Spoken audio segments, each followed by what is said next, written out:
LSU ended the early signing day with the number 4 recruiting class, signing 19 guys, headlined by a couple of 5-stars, Elias Ricks out of IMG Academy, who's the number 1 cornerback in the country, and Eric Gilbert, who stopped by off the bench yesterday morning, who's the number 1 tight end in the country. Here is Orgeron talking about Gilbert. He's an athlete. You know, he played X receiver, he played Z, he played S, he played in the backfield. You know, he's going to play tight end, but we're going to split him out. We're going to get him mismatches. He liked Steve Esming and Joe Brady's presentation. I've got to say this. John DeCosta, our graduate assistant football coach, was his major recruiter. And that's the best job I've ever seen of a graduate assistant actually leading the recruiting.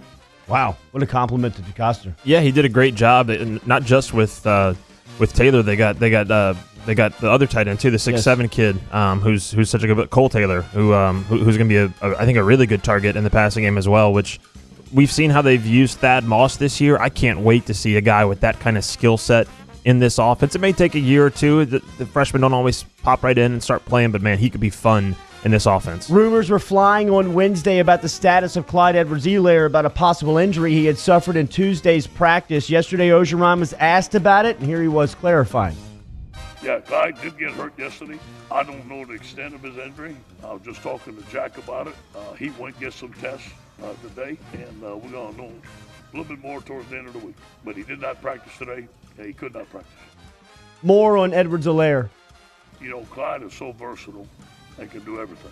And some of the guys, being young, they're good at one thing and maybe not as good on the other thing, and they're not as complete a back. But all 3 of the guys can complement each other, and we can play all 3 of them to do the things that we need to do. Clyde's so versatile, we might need 3 guys to do what he needs to do if he can't play. We'll talk more about it coming up on Off the Bench. Oklahoma will be without at least 3 starters for the Peach Bowl because of suspensions. That was confirmed to ESPN on Wednesday. Defensive end Ronnie Perkins, who leads them in sacks, running back Rhamondre Stevenson and Trejan Bridges will miss the Peach Bowl coming up versus LSU next Saturday in Atlanta. LSU basketball, East Tennessee State defeated LSU 74-63 Wednesday night in the Maravich Center. Tigers fall to 7-3 on the season with the loss. Sophomore forward Emmitt Williams had 16 and 11.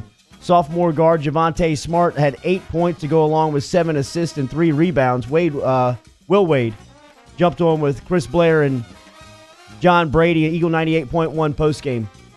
Yeah, it's just embarrassing. You know, give up 19 offensive rebounds like we did. Just a total embarrassment for our team, for our program. And give ETSU credit. They played so hard. They pinned their ears back, went to the glass. They had a great game plan. They shrunk that paint on us, and we wouldn't penetrate and pitch. We just put our blinders on and went in there and shot it. And our bad offense contributed to our defense. And just a poor effort on our part. Yeah, Steve Forbes, ETSU's coach, after the game said they dominated all the play hard stats.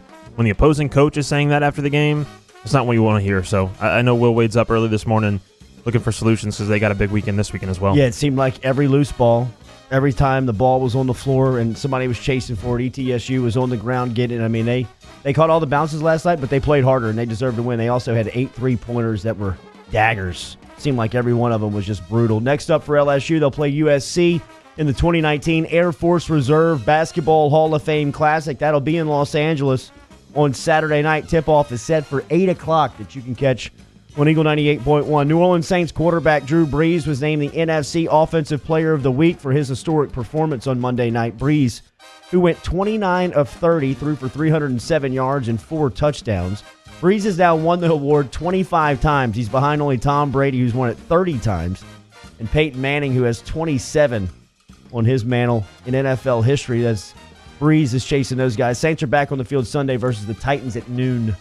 Dude, we are so spoiled with quarterback play this year. It's unbelievable. We're going to look back on this in like 10 or 15 years, and there's going to be some bum under center for the Saints, and we're just going to look back to these times and be like, we didn't appreciate it enough. As much as we talk about appreciating it, we didn't appreciate it enough. It's almost as if Burrow made you appreciate Brees and what you've been watching for the last 13 years because we took that for granted. For sure. See how good the quarterback play has been in one specific area this season it's been incredible. I think you're right. You'll look back 20 years from now and say, my goodness, what were we watching? Yeah, I mean, we may look back on it next year, 2 years, 3 years from now and feel the same way. It's been a lot of fun. Saints back on the field Sunday versus the Titans at noon. You can catch that one on Eagle 98.1 last night. The Pelicans get the win.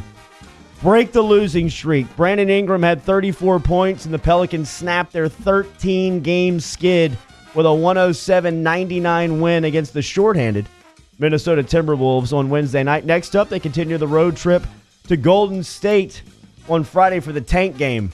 I really feel like T-Bob should be here right now celebrating this. I feel kind of bad. Maybe I think the black cloud. might be the bad luck. He might be. Like, I feel like I should really up my energy levels and do some crazy T-Bob stuff. I'm not going to do that. Nobody wants to see that, but I feel like it's really missing from this moment right now. I wouldn't be real mad at him if they tanked and kind of shot at Theo Wiseman. You know, like, why not? Look, it'd be great if they won some games this year, but it really doesn't matter. This isn't a year where they're going to compete for the title. So I'm kind of one of those bummer NBA fans that, you know, if you're not going to win it, just go ahead and tank and build assets. Nobody in this listening audience knows what it feels like to be a winning NBA franchise. It's all good if it's one more year. Yeah, we can. You've never felt it, so it's all good. Yeah, Zion will come back, develop Jackson and all. I mean, that's what this year is all about. Well, I'm with it, man.